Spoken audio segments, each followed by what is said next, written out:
Hello दोस्तों, मेरा नाम मंगेश कुमार है। मैं 22 साल का हूँ। ये कहानी 1 साल पहले की है, जब मैं एक बड़े से घर में नौकरी किया करता था। मतलब झाड़ू-पोछे का काम किया करता था। और फिर उसी बीच मेरी मुलाकात घर के बड़े बहू से हुई और फिर उसके बाद जो हुआ, वो मेरे लिए किसी सपने से कम नहीं था। दोस्तों, कहानी शुरू करने से पहले आपसे मेरी एक ही विनती है कि प्लीज़ इस वीडियो को लाइक और चैनल को सब्सक्राइब ज़रूर करें। तो दोस्तों, इस कहानी को शुरू करते हैं। वैसे मेरी पढ़ाई अच्छी थी। मैंने बड़ी मुश्किल से 10वीं कक्षा तक पढ़ाई की थी और पास भी हुआ। जब मैं 10वीं की कक्षा पास हुआ, तो मेरा तो खुशी का कोई ठिकाना नहीं था। मैं तो कई सुनहरे ख्वाब बुनने लगा। मैं सोचने लगा, अब मैं भी कॉलेज जाऊँगा और मेरे अच्छे दोस्त बनेंगे। मैं ऐसा सोच ही रहा था कि तभी मेरी नज़र मेरे फटे कपड़े और पुराने चप्पल पर पड़ी। जिसे देखकर मेरे तो होश ही उड़ गए। मैं समझ गया था कि अगर मुझे कॉलेज में जाना है, तो पहले मुझे नए कपड़े और जूते चाहिए, जिसकी मैं ज़रा अच्छा और साफ-सुथरा दिखूँ। यही सब सोचते हुए मैं मेरे माँ के पास गया। उस समय मेरी माँ कपड़े धोकर सुखाने के लिए डाल रही थी। तब मैंने कहा, माँ, मैं अब कॉलेज जाना चाहता हूँ। इतना सुनकर माँ ने कहा, अरे मंगेश, इसमें पूछने वाली कौन-सी बात है? अगर तुझे आगे पढ़ना है तो मैं क्या तुझे मना करूँगी? तब मैंने कहा, पर माँ, एक दिक्कत है। वो क्या है कि मेरे कपड़े सब फट गए हैं, इसलिए मुझे 2 जोड़े नए कपड़े खरीदने थे। क्या कुछ पैसे हैं तुम्हारे पास? मेरा ऐसा कहते ही माँ ने चिंतित स्वर में कहा, बेटा मंगेश, मुझे खुशी है कि तू कॉलेज जाना चाहता है। पर तुझे तो पता है, मैं जहाँ पर काम करती हूँ, वहाँ मुझे बड़ी मुश्किल से 1 से डेढ़ हज़ार रुपए ही मिलते हैं। अब तू ही बता, अगर मैं तुझे वो पैसे दे दूँगी, तो घर कैसे चलेगा? वैसे भी उतने पैसों में हमारा घर भी तो नहीं चलता। तब मैंने ज़रा तब मैंने नाराज़गी जताते हुए कहा, पर माँ, अब मैं क्या करूँ? मेरे बहुत अरमान थे कॉलेज जाने के। तब माँ ने कहा, मंगेश बेटा, मैं समझती हूँ तेरी हालत को, पर बेटा मुझे माफ़ कर दे, मैं तेरी मदद नहीं कर सकती। जब माँ ने कहा, तो मैं दुखी होकर बाहर जाकर बैठ गया। और वैसे भी मैं माँ की तकलीफ़ को समझता था कि माँ कितनी मुश्किल से घर का खर्चा चलाती है। तब मेरी नज़र मेरे फटे चप्पल पर गई। और फिर मैंने अंदर से सुई धागा लाया और चप्पल को सीने लगा। तब माँ ने मेरे सिर पर हाथ रखकर कहा, बेटा मंगेश, नाराज़ तो नहीं हुआ ना? तब मैंने कहा, नहीं माँ, मैं भला क्यों नाराज़ होऊँगा? तब माँ ने कहा, मंगेश बेटा, मैं तुझे पैसे तो नहीं दे सकती, पर तेरे पास पैसे कैसे आएँगे इसका रास्ता तो तुझे बता सकती हूँ।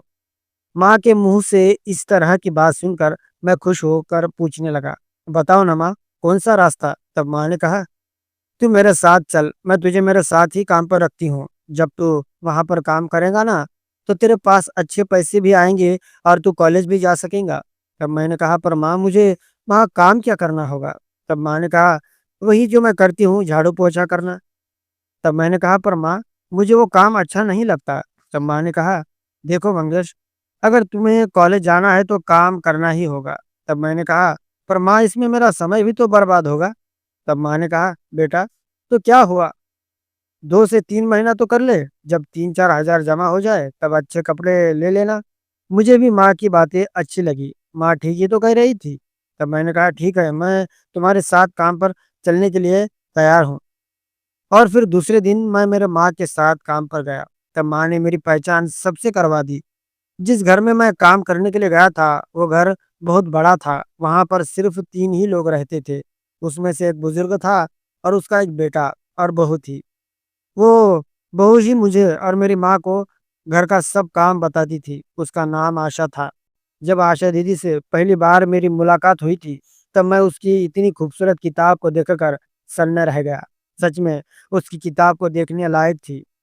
जब पहली बार उसने मुझे देखा तो कहा, तुम्हारा नाम क्या है? तब मैंने ज़रा नर्वस होकर कहा, जी, जी मेरा नाम मंगेश है। तब उसने कहा, मेरा नाम आशा है। तुम मुझे आशा दीदी कहकर बुलाना, ठीक है? अच्छा, तो अच्छे से काम करना। तब मैंने हाँ में सिर हिलाया और माँ के साथ काम करने चला गया। जब मैं माँ के साथ काम करने लगा, उस समय मेरे सामने आशा दीदी की वो हरी-भरी किताब ही सामने आने लगी। ऐसा लगने लगा जैसे आशा दीदी की किताब को किसी अच्छे पढ़ने वाले का इंतज़ार हो। मैं ऐसा सोच ही रहा था कि तभी माँ ने कहा, "अरे मंगेश, क्या हुआ? क्या सोच रहा है? चल फटाफट झाड़ू लगा दे, टाइम हो रहा है बेटा।" तब मैंने कहा, "ठीक है माँ।" और उस दिन से रोज़ मैं माँ के साथ काम पर जाने लगा। तब आशा दीदी कोई भी काम होता तो मुझे ही आवाज़ देकर बुलाती थी। जब मैं आशा दीदी के साथ होता तो मुझे भी अच्छा लगता, क्योंकि आशा दीदी की किताब को देखकर मेरे आँखों को ठंडक पहुँचती थी। ऐसा लगता था कि उसकी किताब को एकटक देखता ही रहूँ। पर तभी दूसरा काम निकल कर आता था, तो मेरा दूसरा काम करने में मन ही नहीं लगता था। पर धीरे-धीरे से अब शायद आशा दीदी को भी मेरे मन की बातें समझ में आने लगी थी। एक दिन की बात है, माँ की तबीयत कुछ ठीक नहीं थी, तो मैं अकेला ही काम पर चला गया था। मुझे अकेले को देखकर आशा दीदी ने कहा, "अरे मंगेश, आज तुम अकेले आए हो? क्यों, क्या हुआ? तुम्हारी माँ कहाँ है?" तब मैंने कहा, "दीदी, आज माँ की तबीयत ठीक नहीं है, माँ को बुखार है।" तब आशा दीदी ने कहा, "तो फिर तुम उन्हें अस्पताल लेकर क्यों नहीं गए?" तब मैंने कहा, "मैं माँ को अस्पताल लेकर ही जाने वाला था, पर माँ ने ही मना कर दिया और माँ दवाई खाकर सो गई है, इसलिए मैं अकेला ही काम पर चला आया।" तब आशा दीदी मुस्कुराते हुए बोली, "अच्छा ठीक है, जल्दी से तुम काम खत्म करके मेरे कमरे में आ जाना, ज़रा साफ-सफाई करवानी है। मेरा मेरे कमरे में बहुत गंद हो चुकी है, ठीक है? पहले एक काम करो, किचन में जाओ, वहाँ पर तुम्हारे लिए नाश्ता रखा है, पहले तुम नाश्ता कर लो, फिर काम शुरू करो।" तब मैंने कहा, "ठीक है दीदी।" और फिर मैं किचन में गया और नाश्ता करके रोज़मर्रा के कामों में लग गया और फिर 1 से डेढ़ घंटे में सारे काम खत्म करके आशा दीदी के कमरे में गया। तब आशा दीदी कान में हेडफ़ोन लगाकर म्यूज़िक सुन रही थी। तब मैंने कहा, आशा दीदी।" मैंने जब 2 बार आवाज़ लगाई, तब आशा दीदी ने मेरी तरफ देखते हुए कहा, "अरे मंगेश, सब काम हो गए?" तब मैंने कहा, "हाँ जी दीदी, झाड़ू, पोछा, बर्तन और टॉयलेट भी सब काम खत्म कर दिए।" तब आशा दीदी ने कहा, "वाओ! Very good. तुम तो बहुत फटाफट काम करने लगे हो। ठीक है, आ जाओ, जाओ और झाड़ू लेकर आ जाओ।" मैं जल्दी से गया और झाड़ू लेकर आया और आशा दीदी के कमरे में झाड़ू मारने लगा। तब आशा दीदी ने कहा, "मंगेश, तुम्हारी अभी उम्र क्या है?" तब मैंने कहा, "दीदी, अभी मेरी उम्र 20 साल है।" तब आशा दीदी ने कहा, "अच्छा ठीक है, मंगेश, मेरा काम था, क्या तुम करोगे?" तब मैंने कहा, "जी बोलिए ना दीदी, क्या काम है? मैं ज़रूर करूँगा।"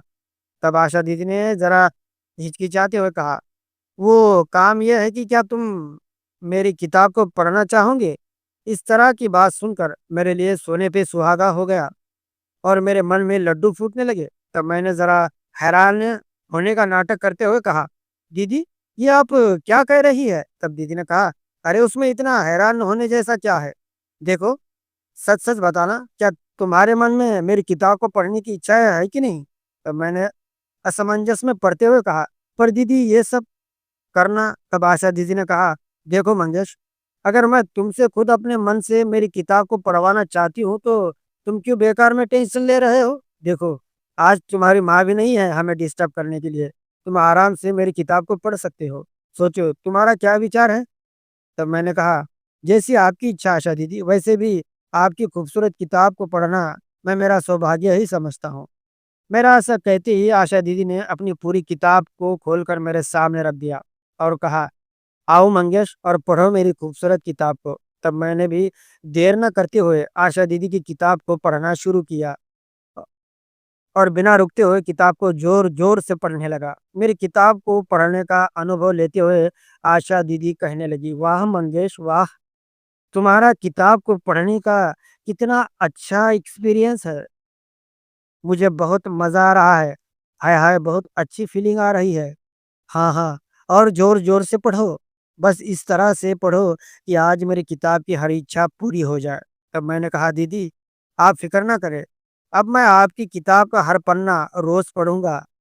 और फिर मैंने लगातार 1 से डेढ़ घंटे तक आशा दीदी की किताब को अच्छे से पढ़ लिया और कहा, "तो दीदी, अगला मौका कब दोगी किताब को पढ़ने का?" तब दीदी ने कहा, "जब तुम्हारा मन करे तब पढ़ लेना।